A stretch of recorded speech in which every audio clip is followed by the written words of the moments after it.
මම දකුණු කොරියාවේ අවුරුදු සේවයට ගිහිල්ලා අවුරුදු 10ක් විතර යනවා. ඒ ඉන්න අතරතුර ස්ට්‍රෙස් එකටයි උණු වතුර ප්‍රධාන හේතුවක් වෙන්න ඇති කියලා මම හිතනවා. ડોක්ටර් එහෙම කිව්වා. ඒ හේතුව නිසා මගේ කොණ්ඩේ ඇත්තටම ගොඩක් උරට යන්න ගත්තා. ඒක නිසා මම සෑහෙන කාලයක් තිස්සේ හිතට ඒක මානසික වදයක් ඇත්තටම. මේ තරුණයන්ට අද කාලේ තියෙන දෙයක් තමයි ඒක. ගොඩක් දුරට කොරියාවේ බොහෝ දෙනෙක්ට මානසික වද දෙන දෙයක් තමයි කොණ්ඩේ යන එක. ඒක නිසා මේ මම ගොඩක් තැන් වලට කතා කරා. කොරියාවේ ගොඩක් තැන් හෙව්වා. කොරියාව මිල අධිකයි ඇත්තටම. කරගන්න අමාරුයි මේ අපේ ලංකාවට. ඒක නිසා මම ලංකාවේ බොහෝ ප්‍රසිද්ධ ආයතන වලට කතා කරලා බැලුවා. ෆොටෝස් දැම්මා. එතකොට සමහර අයට අපොයින්ට්මන්ට් දාලා ඒ කැන්සල් කරපු අවස්ථාවක් තිබ්බා. ඒ අතරේ YouTube එකේ ගොඩක් දුරට හැමදාම වගේ මම සර්ච් කරලා බලනවා. ඒ අතරතුරේ තමයි මට ડોක්ටර් හම්බුනේ අපේ තරිඳු සමරජීව ડોක්ටර්. ඉතින් එයා ඇත්තටම යාළුවෙක් වගේ. ඇත්තම කියනවනම් මම එකම එක දවසයි කතා කරේ. අපොයින්ට්මන්ට් එක දාගත්තා. මට එයාගේ ප්‍රෝග්‍රෑම් බලුවම මට මාර සැටිස් හිතට. ෆොටෝස් ටික එවුවාම කිව්වා ඔයාගේ සම්පූර්ණ මේ ඔක්කොම ඉඳන්න ඕනේ කියලා. වෙන ආයතන වලින් කෝල් කරාම ෆොටෝස් යවුවම මේ ඉස්සරහ ටිකයි මේ මැද ටික විතරයි. එතකොට මේ ඒරියා එකක් කවර් කරන්නේ නැහැ ඒගොල්ලෝ. කිස්කස් ගන්නට එහෙම තමයි කිව්වේ. ඉතින් ඒක නිසා මට ડોක්ටර්ට ෆොටෝ ටික එවලා ડોක්ටර්ට කතා කරාම කිව්වා මල්ලි මෙහෙමයි මේ ඔක්කොම ඉඳන්න වෙන ඔයාගේ නැත්තම් මේ ටික ඉඳලා අර ටික යන්න තියෙන සම්භාවිතාව වැඩි. ඒක නිසා එහෙම කියලා මට ඒ කියපු කතාවෙන් මාර සැටිස් හිතට. ඒක නිසා මම ලංකාවට 7 වෙනිදා ටිකට් දාගෙන ඇවිල්ලා අපි මම රටේ ඉඳලා එනවා කියලා ඊට පස්සේ අපොයින්ට්මන්ට් එකක් කැන්සල් කරලා තමයි මට අපොයින්ට්මන්ට් එකක් අරන් දුන්නේ. ඇත්තටම මේ මම ස්තුතිවන්ත වෙනවා ડોක්ටර් ඒකට. මේ 13 14 මම 13 රෑ ඇවිල්ලා ඇඩ්මිට් වුණා. ඇවිල්ලා දැන් මම ඇත්තටම හිතට බයයි. මේ මොකද මේ වගේ සර්ජරි එකක් කරනකොට ඇත්තම දේවල් දාන්න නැහැ YouTube එකේ. ඒක නිසා මම මාර චකිතකින් ආවේ. ඇත්තම කිව්වොත් අම්මත් එක්ක ආවේ මම. ඇවිල්ලා නතර වුණාම ડોක්ටර් සර්ජරි එකක් කරන ගමන් නිව්සීලන්ඩ් ෆොරිනර් කෙනෙක්ගේ සර්ජරි එකක් කරන ගමන් මාව හම්බෙන්න පල්ලෙහාට ආව රූම් එකට.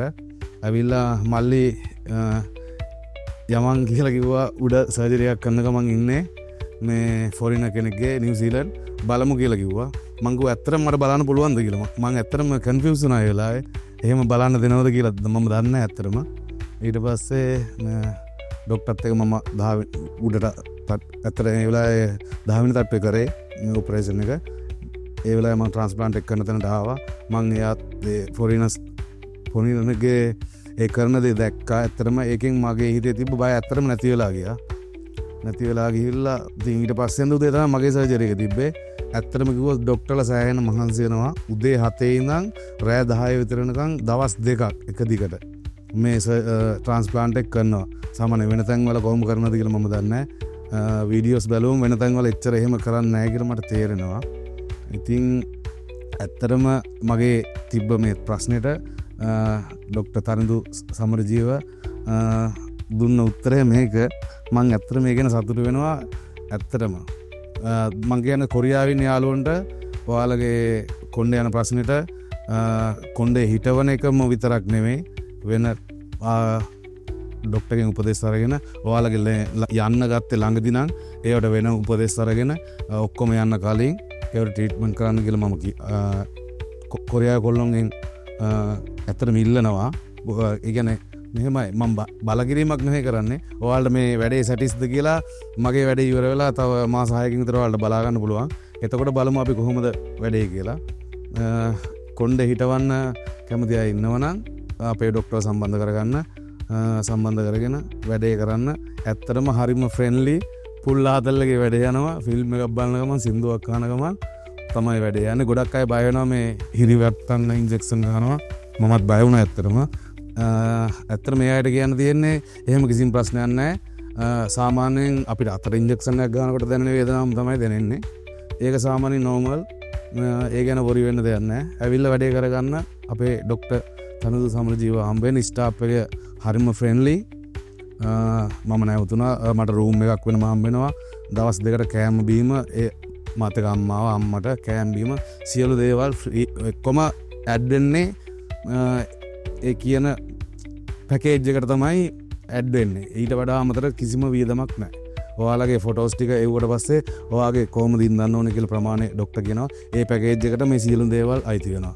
ඒ කියන්නේ ඔයාලට යන බෙහෙත් එතකොට කලින් ඇඩ්මිට් වුණ දවසේ ඇවිල්ලා බ්ලඩ් ටෙස්ට් එකක් කරනවා, ECG එකක් ගන්නවා, කොහොමද අපේ ශරීර සෞඛ්‍යය කියලා බලන්න.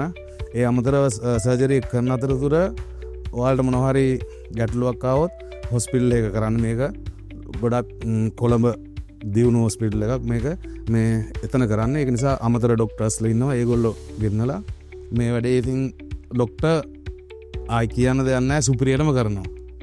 ඒක තමයි කියන්න තියෙන. ඉතින් කොරියාවේ ලංකාවේ ඉන්න යාළුවන්ට කිසිම බයක් නැතුව මම රෙකමන්ඩ් කරනවා ඩොක්ටර් තරිඳු සමරජීවව හම්බ වෙන්න ඇවිල්ලා.